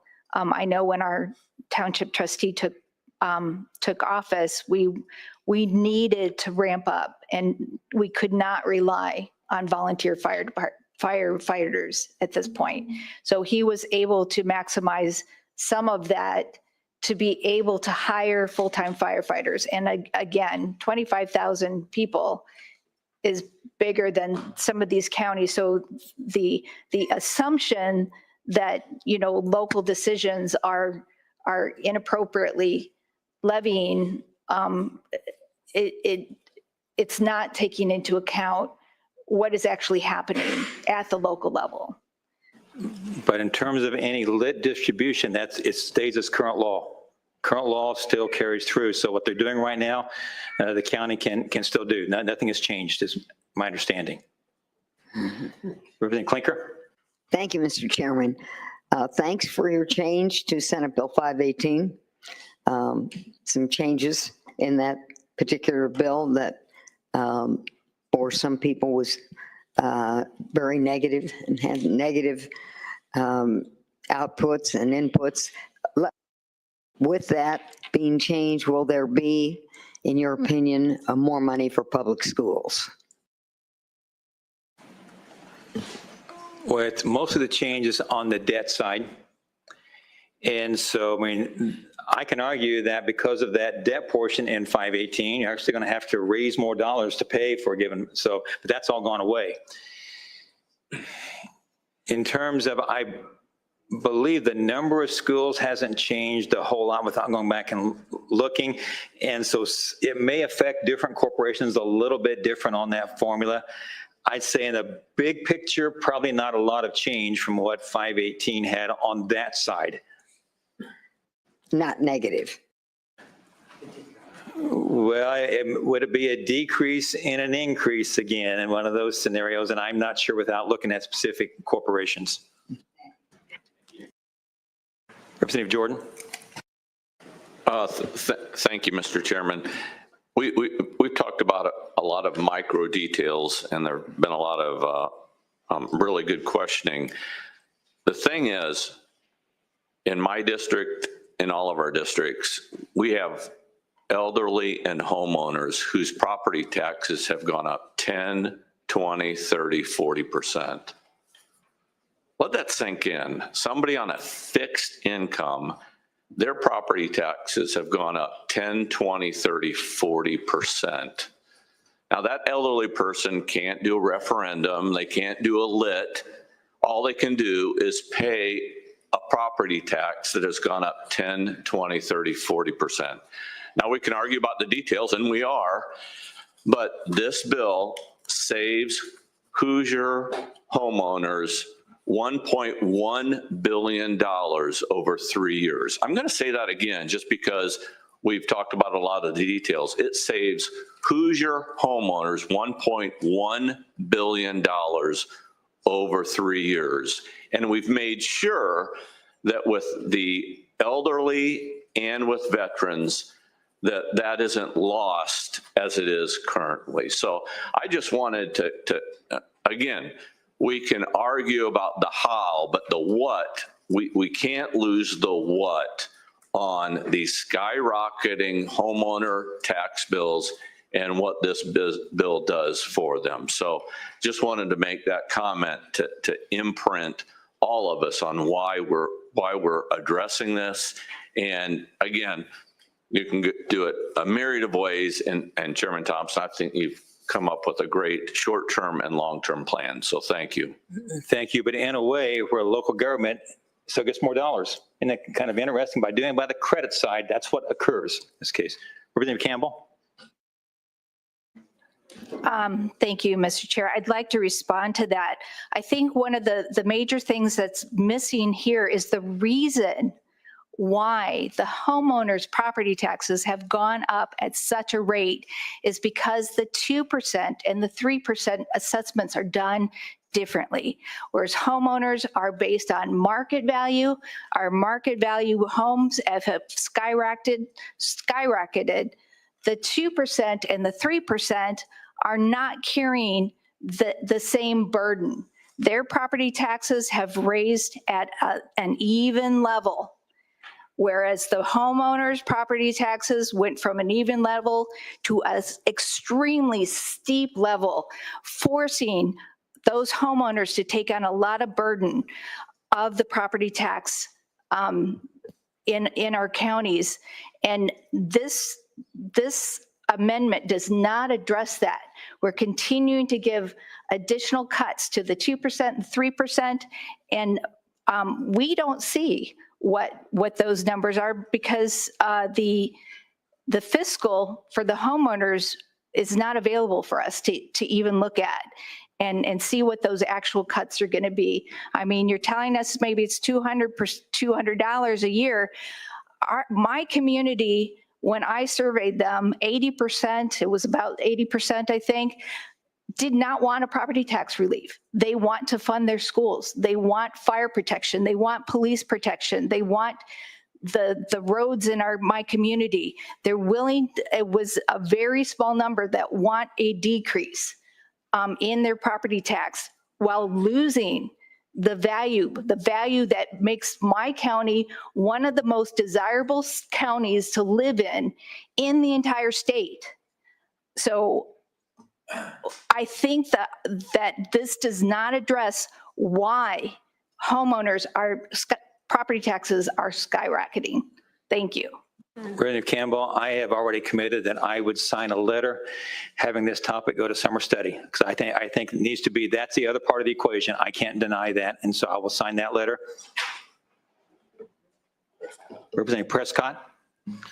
Thank you, Mr. Chairman. I got to, make a comment based on the previous comments. I understand where you're coming from, Representative Campbell, especially in the more urban areas of the state, but not all 92 counties are the same. I mean, when you look at the tax shifts from the 1% to the 2% to the 3%, in the rural areas, really the 2% are paying the bulk of the tax burden.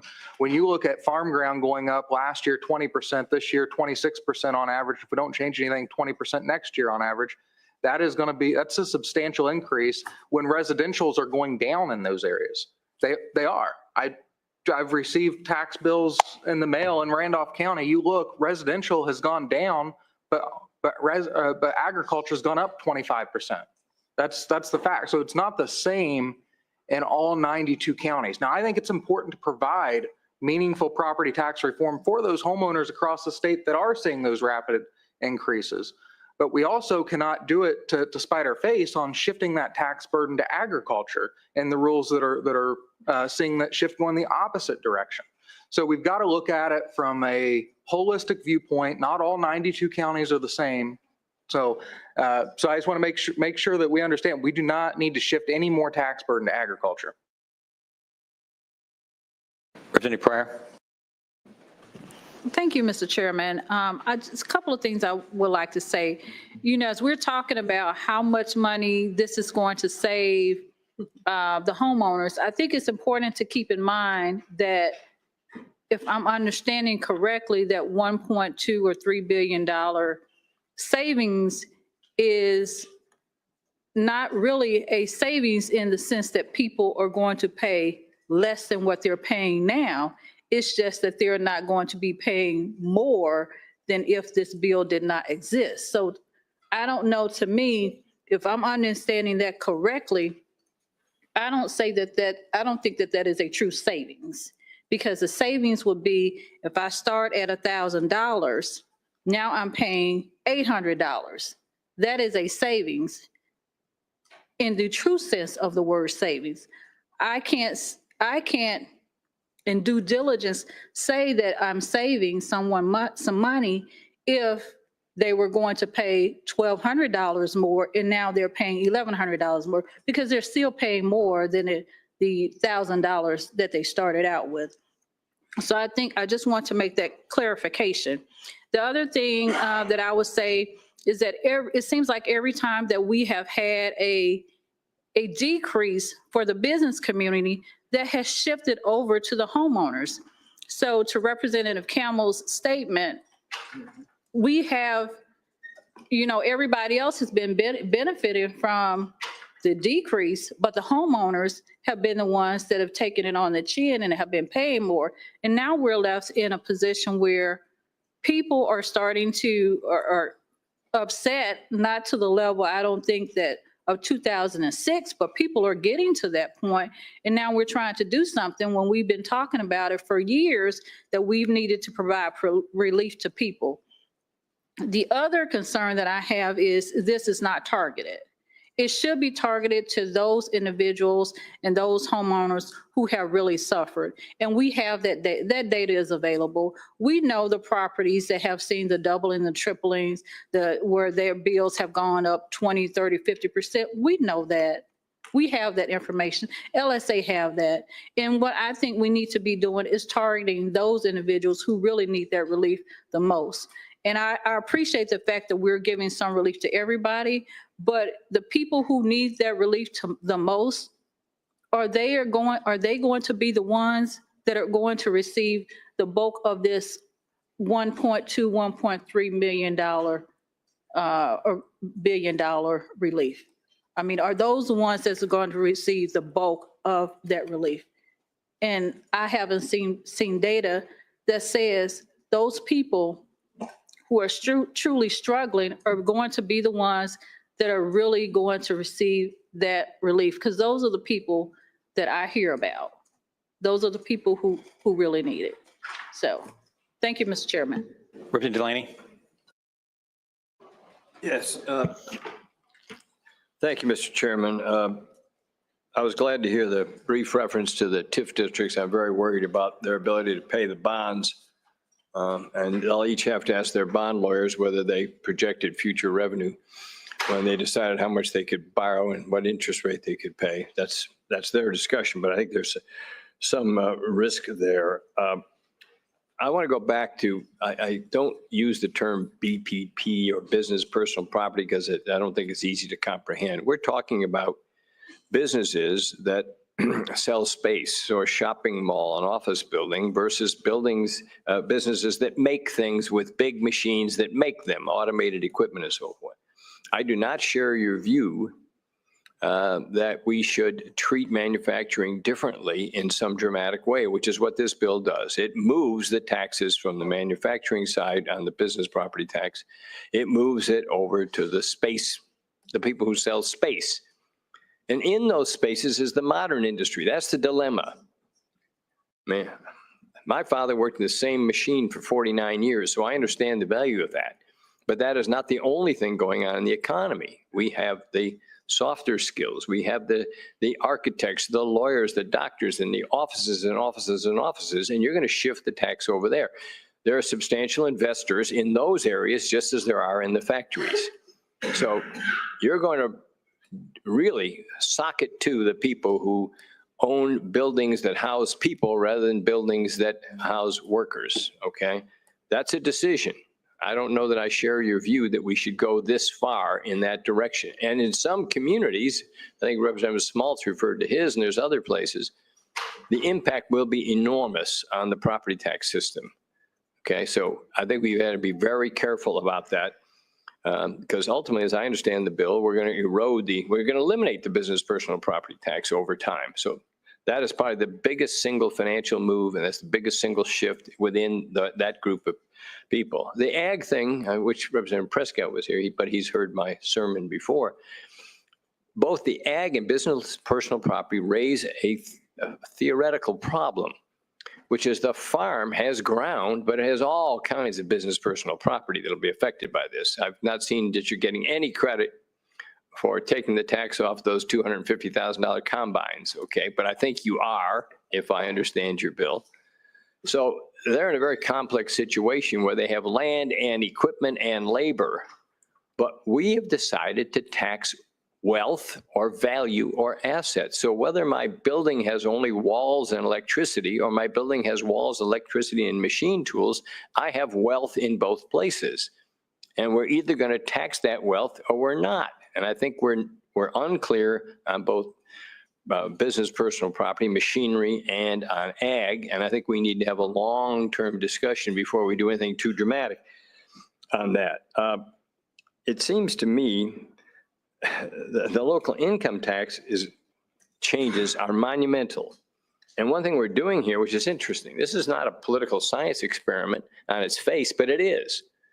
We're going to shift all kinds of authority to county councils that they currently don't have to decide who gets what percent of what. That is a dramatic change in terms of what we're doing. And we need to think about that. They're not prepared for that responsibility. We've treated them like children, telling them how much goes here and how much goes there. But I think the shift, the change on this is dramatic, aside from the fiscal impact. So I'll kind of wrap up by asking myself the following this.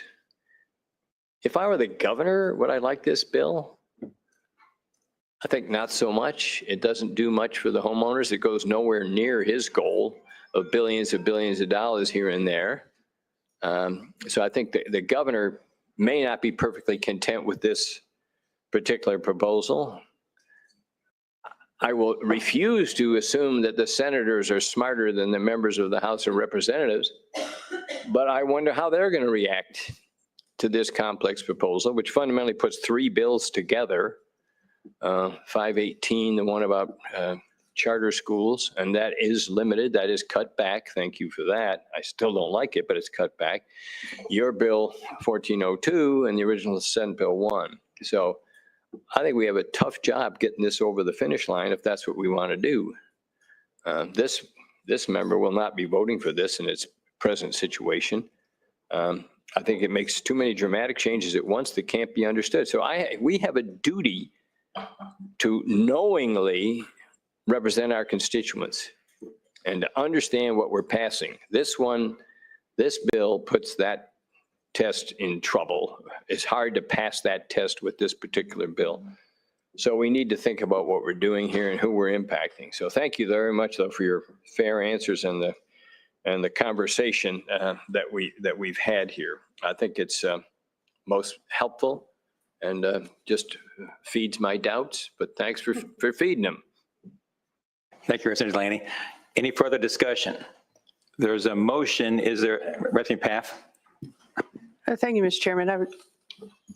As I was listening to, you've put a lot of time in this and, a lot of work, and I appreciate that. I guess my fundamental problem with this bill is that it just is a shift. We can have a headline that say property owners are going to get $1.1 billion relief, which, as we've listened, is about $200 on average for a person. And who's going to pay for my fire and my police and my schools and my library? I'm going to get $200 relief, and then I'm going to get turned around and I'm going to get a lit, and I'm going to pay around $200. So to me, it's a wash. And my other concern is also, we're in a really big state of unknown right now.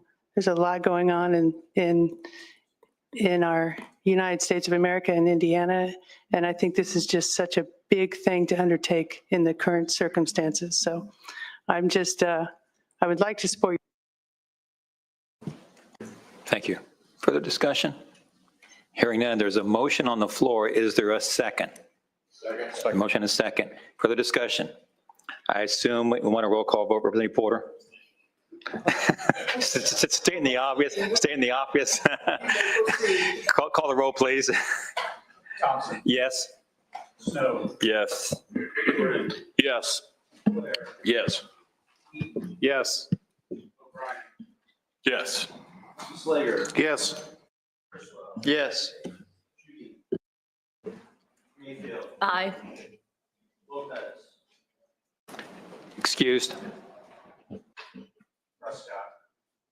Excused. Yes. Yes. Excused. Yes. Explain my vote. Yes. Thank you, Mr. Chairman. And we are giving you accolades for all the hard work that you've done in regards to this bill. Your 1402 has been around for at least a year or two. You floated it last year. It surfaced again this year. You floated it during the Subcommittee hearings. So it's been around, but it still isn't ready. This bill isn't ready for prime time. We have passed legislation before said to keep the bill moving. This bill needs not to go anywhere. It needs to stay put. There are a lot of questions out there. This is another movement that's occurred over the last 10, 15 years of shifting back down to local government. If local government could do it all, that they would. Things have happened in the past with previous administrations. We're not ready. And, I don't know if it's going to go to conference committee, if it gets out of downstairs. But we have a long way to go by the questions, which are intelligent questions, and we all had those questions, Mr. Chairman. You heard them, and you had your team saying, waving the green flag. We waving the red flag. Let's stop this. So with that, Mr. Chairman, I'm saying nay in regards to this current form of this bill. Mr. Chairman, I would like to explain my vote as well. Thank you as well, Mr. Chairman, for the work that you put into it, as everyone has mentioned. We appreciate your willingness to try to work with us members.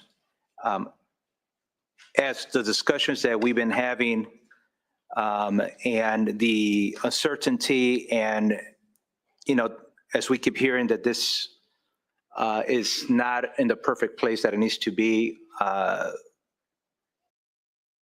it's concerning that we're shifting the burden still on our local units of government while trying to give some relief to the homeowners. And with the language in Lake County and other stuff in the amendment, we still have work that needs to be done. And therefore, I'm going to be voting no on Senate Bill 1. I hope that we could find a place that we're able to work with the local units of government while giving homeowners the tax relief that they deserve. We all want what's best for our constituents. We all want what's best for the people that we represent. We want to make sure they have good schools. We want to make sure that the libraries are being funded properly.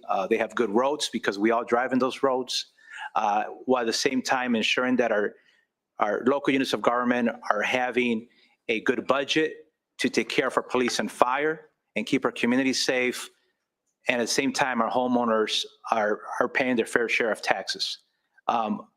So there's sometimes this myth about Democrats and Republicans. I think we all want the same thing for our people. We want to take care of them and improve their quality of life. And so therefore, we still have to have these conversations. And I hope that by the end of session that we're able to come to a consensus of what needs to be addressed for all Hoosiers that we represent. I'll be voting no.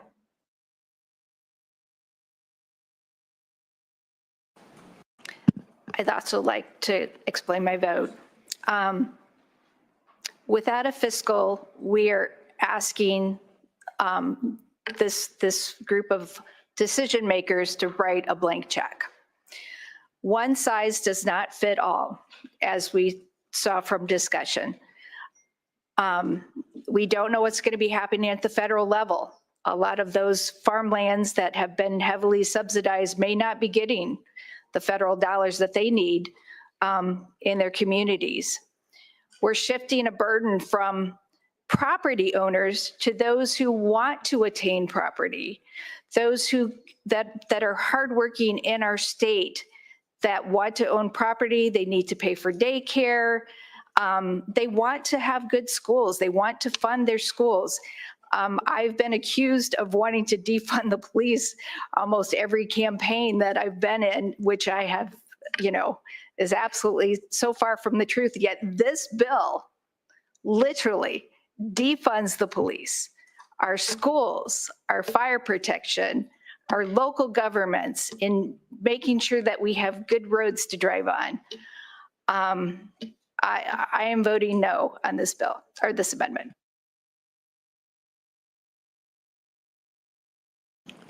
Yeah, I would just add that I'm not happy with what we've done with 518. I'm glad that we're not doing as much damage to our public schools in order to send cash to the charters. And I'm grateful for that, but that is an obstacle. But the broader problem is the scope of this. I just think we're not prepared to make these changes. I think they're dangerous in certain districts. They're going to hurt all kinds of taxing units, and they're not well understood. So I am voting no. Thank you. Thank you. I'm not going to repeat what's already been said, but I echo a lot of what's been said. I think there's too much hurt in this, not enough information. I'm voting no. Thank you for your very hard work. We appreciate what you're doing, the changes in 518, which was a negative bill for many of us.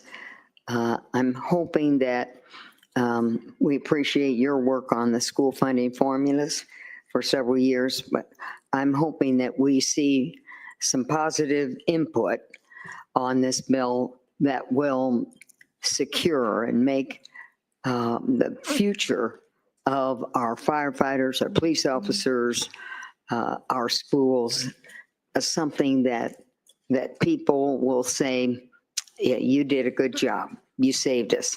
So right now, I don't think we can say that. So my vote is no right now.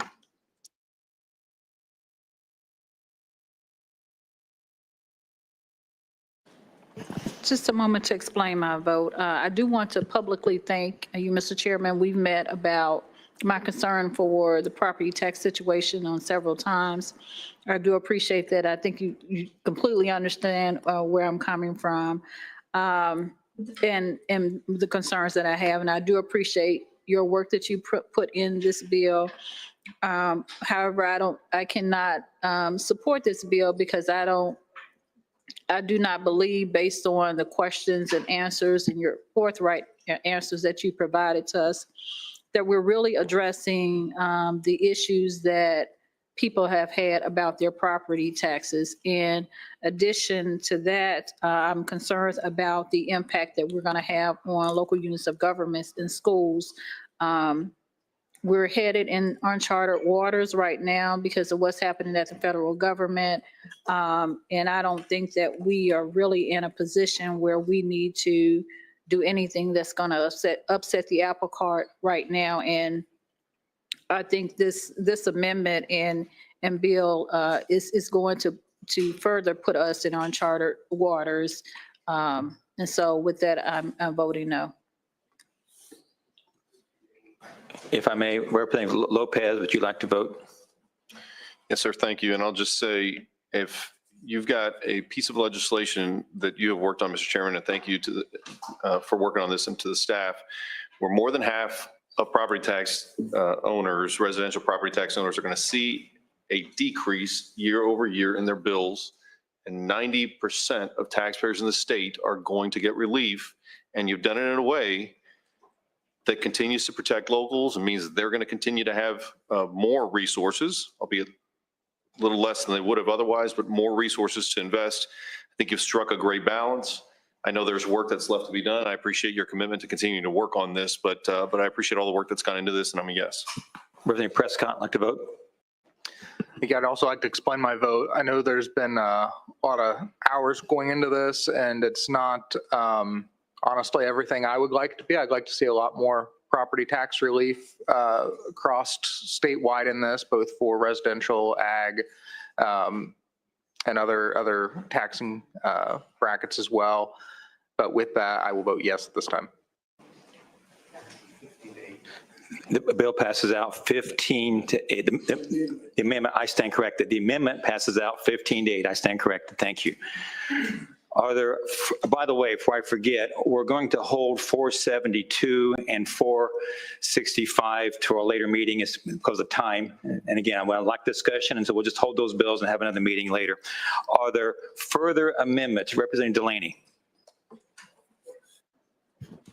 Thank you, Mr. Chair. I'm going to limit myself to one amendment, and it's one that's particularly apropos. I think it's number 23, which simply requires the state general fund to subsidize the tax relief going from local government to property tax owners, property tax payers, specifically homeowners. Right now, the way the bill stands, the state contributes $0 to this thing for which we claim 100% of the credit. I find that fascinating. I wish I could do that with my family. I tell my wife and kids, you go buy the new car, I'm putting nothing in and I want it named after me, okay? I find that intriguing. So this amendment simply says that if a county spends money to reduce property taxes under this particular time period with this particular problem, that the state will kick in 50% of that revenue distribution cost to the local government, rather than having all that come out of the locals. Thank you. There's a motion and a second on the amendment. I have to ask that we oppose this. If we adopt this amendment and this were to occur, we would reduce school funding. And that's what's going to cost our schools, because we're going to have a balanced budget in this state. And so it would force us to go backwards on public school funding. And so with that, I ask you to oppose this amendment. Representative Delaney, go ahead, please. Yeah, Mr. Chairman, you've hit the nail on the head. You're pitting fire departments and police departments against schools and saying the state is not capable of balancing that. That's what you're saying, okay? And you're telling us that the state has no responsibility, because the most important thing we can do is to balance the budget, which we must do, and nothing else matters, and there's no alternative. We're going to be cutting our income taxes automatically. We're in a catbird seat. We don't even have to vote on it. The income taxes are being cut without a vote. Isn't that wonderful? I'm tired of our claiming credit for things that were done in the past. I'm tired of our claiming credit for things that we're not funding. So this amendment will put pressure, there's no question. But other than that, what you're saying is we have to preserve the schools at the expense of the other institutions. That shows the underlying problem we have with our current structure. So I would ask everyone to please vote for amendment number 23 and make the state be part of the solution as well as all of the problem. Senator Pryor.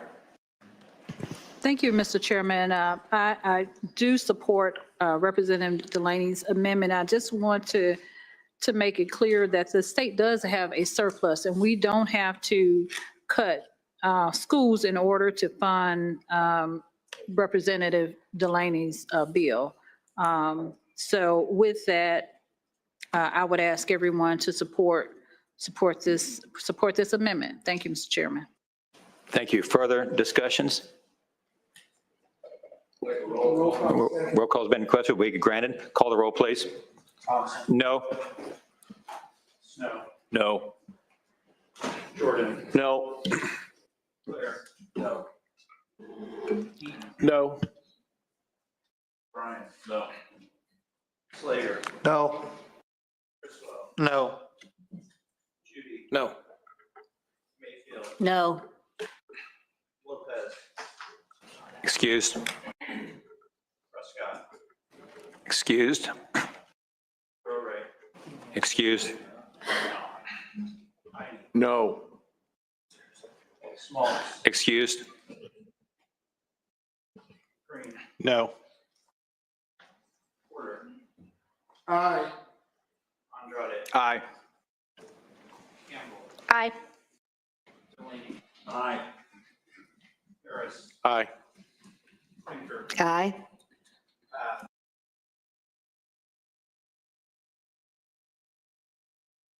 Motion fails 8-12. Further amendments. Representative Porter? Thank you. Thank you, Mr. Chairman. Appreciate you giving me a chance to make a couple, 2 or 3 amendments proposed for this bill. This would be amendment number 28, something you've seen before through me in regards to the renter's deduction for renter deduction increases from $3,000 to $5,000, and for a married couple going from $1,500 to $2,500. That's all that it does. Second. Yes, I would ask that we oppose this. This will affect both local income tax and also will affect state income tax. And so at this time, when we're looking at a state budget that's basically flatlined potentially, based upon, again, the revenue forecast isn't out yet, I would ask that we not adopt this and end up in the end actually having to cut schools again would be the result. Thank you. Mr. Chairman, I would beg to differ. We have about $2.6 billion surplus currently. And I believe that the dollars here would do well in regards to renters deductions, to move it up, and also for those who are married. And I ask for a roll call. Second. Call's been requested for the discussion. Call the roll, please. Thompson. No. Snow. No. Jordan. No. Claire. No. No. O'Brien. No. Slater. No. Criswell. No.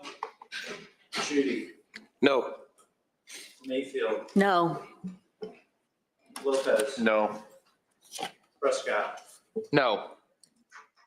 Roray. Excused. Tiny. No. Smalls. Excused. Green. No. Porter. Aye. Andrade. Aye. Campbell. Aye. Delaney. Aye.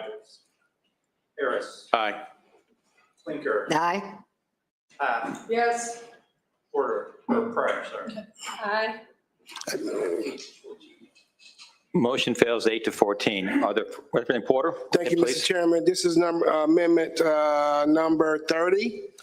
And be quite honest, this is amendment which increases the maximum amount of those over 65 eligible for the over 65 tax credit to be paid to any property tax bill going forward, but to not more than 1%.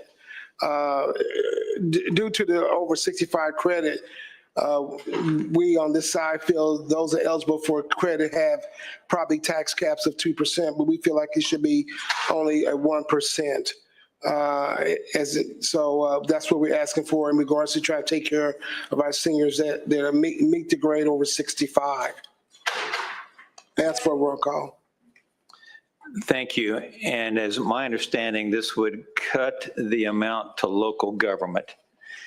And we've already, at least from some arguments, we've already have reduced that too far. And so I would ask we not support this. We do give those seniors, I consider, with the credits, substantial relief. And so to go farther, I think would be, I'd make the argument I've heard today, this would be beyond what we have currently in place. So I ask we oppose this amendment. Further discussion? I would just hope that you would, I know you want to oppose it, but this is also help those individuals who are on fixed income. And I think this would provide some tangible relief. I know you think your amendment does it, but this will really do some tangible relief for those individuals 65 or above. Thank you. Thank you. I heard a second. Is that correct? Yes. I'd like a roll call vote. Yes. Call the roll, please. Thompson. No. Snow. No. Jordan. No. No. No. O'Brien. No. Slater. No. Criswell. No. Judy. No. Mayfield. No. Lopez. No. Prescott. No. Roray. Excused. Tiny. No. Smalls. Excused. Green, No. Porter, Aye. Andrade, Aye. Campbell, Aye. Delaney, Aye. Harris, Aye. Aye.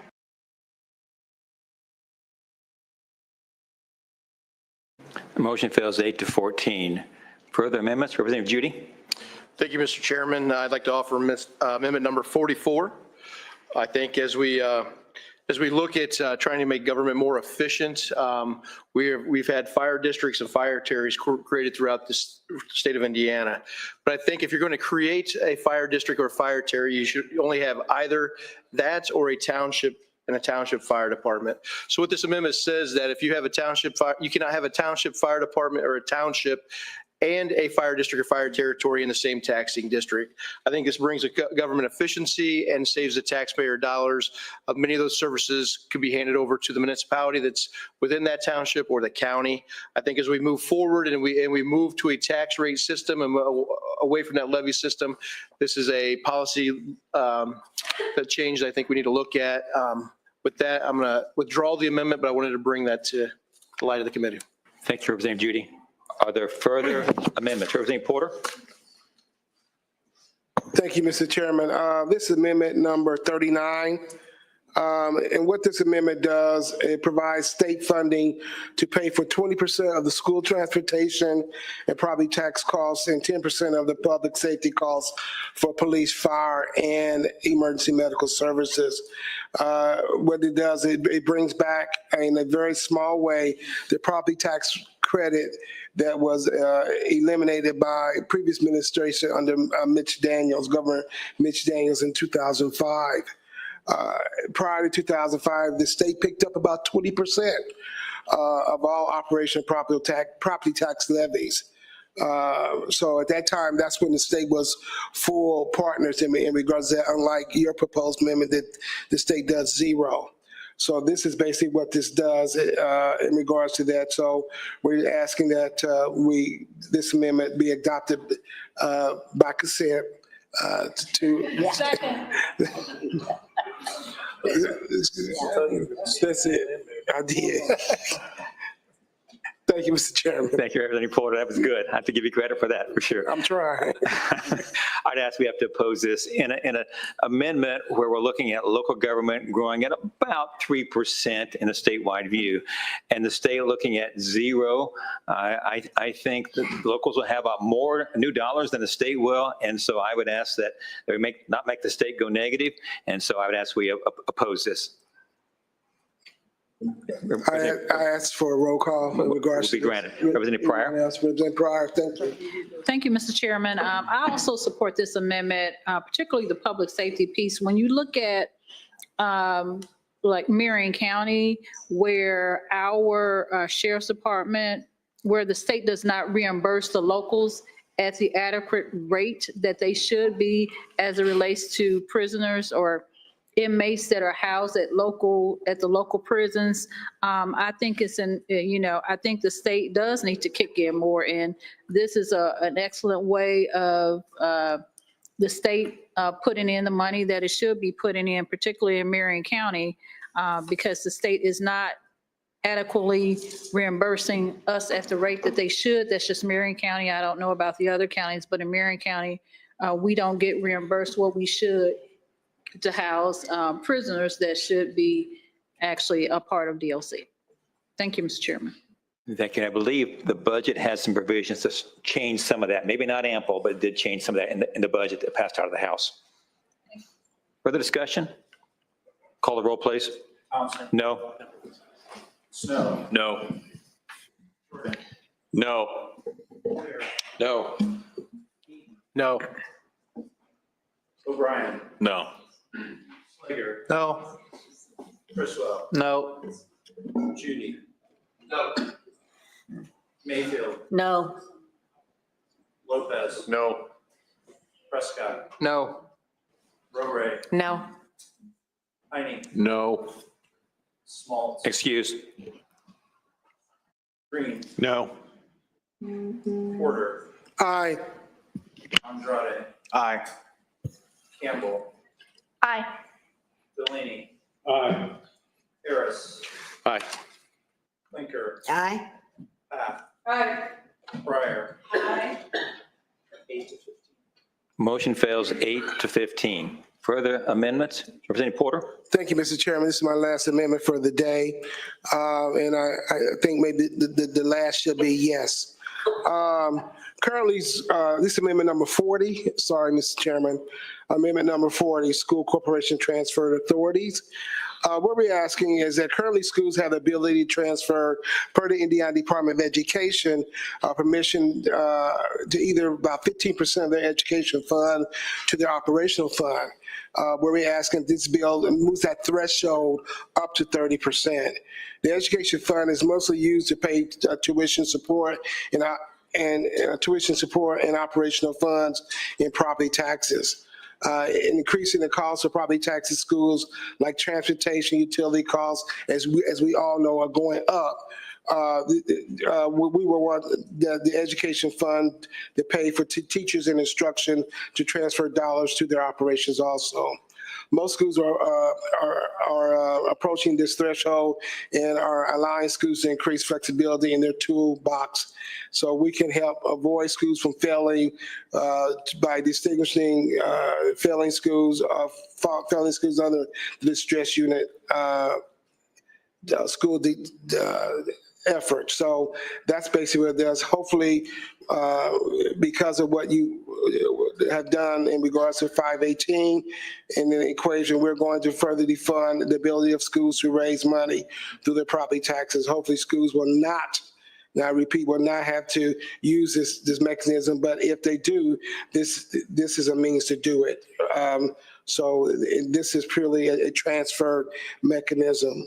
It's nothing new. It's a transfer, giving local school corporations the opportunity. Thank you, Mr. Chairman. Second. Thank you. Current law allows you to transfer more than 15%. And what happens, you get on, lack of a better word, a naughty list. And I happen to sit on the Stress Unit Appeals Board as the House Republican member. And I can tell you, behind the scenes, we have discussions. We see that and exceeds 15%. And we look at the data. And if the data shows that those corporations collect little or none, there's not a great concern. I can tell you, at least from one member, there's no concern if they can't collect anything. For one thing, if they collect zero, you kind of expect that. And so I think we should leave this in place. There's no penalty at all if they go above 15%. And so with that, I'd ask we oppose this. By the way, ongoing discussions may be fair at some point when some of the new things go in, but for today, I'd ask we oppose this. Thank you. Porter, go ahead. Thank you, Mr. Chairman. And I understand you have worked with that, but I think moving it up to threshold of 30%, to give them the opportunity to do that will be good, because I think if they do go up, then it raises a negative aspect to those school corporations if it goes to 20 or 22%. And my goal is to make sure, because of what's happening, utility costs and things like that, operational costs are going up. It is not stagnant, period. We all see it in our homes, our constituents see it. So I think it's very feasible and it's doable. It's just a mechanism. It's not thou shall, it's just going to move it up the threshold. So I don't understand what's pushback in regards to that. It's just an opportunity for school corporations. Thank you, Mr. Chairman. I ask for a roll call. Thank you. Call the roll, please. Thompson. No. Snow. No. Jordan. No. Clear. No. No. O'Brien. No. Slayer. No. Criswell. No. Judy. No. Mayfield. No. Lopez. No. Prescott. No. Roray. No. Heine. No. Small. Excused. Green. No. Porter. Aye. Andrade. Aye. Campbell. Aye. Delaney. Aye. Harris. Aye. Clinker. Aye.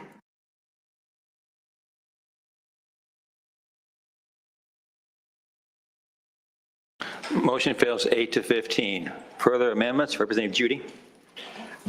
Thank you, Mr. Chairman. This will be my last amendment as well for the day. Amendment number 42. We're looking at counties with populations of less than 50,000. We're looking at consolidating those school districts, if they have more than one school district, down to a single school district by January 1st, 2031. I look at, as we're moving again to this tax rate system and looking at efficiencies and duplicate services, we look at many, for example, I look at Huntington County has one school district, Jay County has one school district. I'm not looking at eliminating the small school, but looking at those duplicative services of transportation director, multiple CFOs, multiple superintendents, and being able to look at that efficiently to bring that down to one single school corporation for those counties less than 50,000. Again, this is policy I think we need to look as we move ahead through the next couple of years and possibly look at adopting this policy. But with that, I'll withdraw the amendment at this time. Thank you. Representative Prescott. Thank you, Mr. Chairman. I have amendment number 31. Number 31 creates a property tax replacement task force. I've said multiple times in this room that I think the property tax system is broken and it's time to look at a more long-term solution. And I think that over a 2-year time period, that's an adequate amount of time to come up with a good repeal and replacement plan.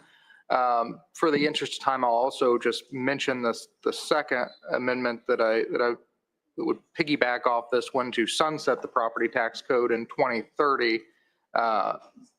But with the further conversations with the chair, knowing that I could ask for a summer study through the legislative council, I will just submit a letter to the legislative council and ask for a study on repealing and replacing the property tax system.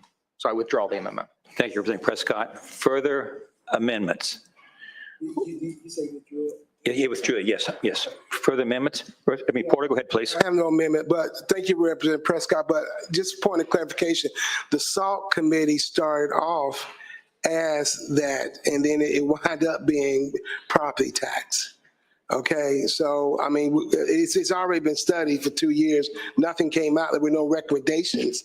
But it you know, just an FYI for people to know that it's been looked at for 2 years. Thank you. Thank you, Representative Porter. Further discussion.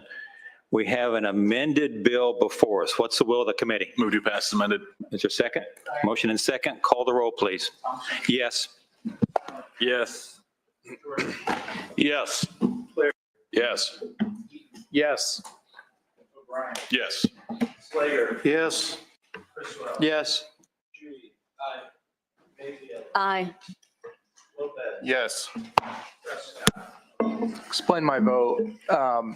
Again, this is not everything that I want from a property tax relief package, but a vote here is to vote. A no vote would represent, keeping the current law in place with no relief. A yes vote does provide some relief. It's not near as much as what I want, but I will vote yes because I think it is important that we provide some relief moving forward. And I will, commit to the public that I will continue to push for more meaningful reforms in the future. Yes. Aye. Excused. Yes. Nay. No. No. No. No. No?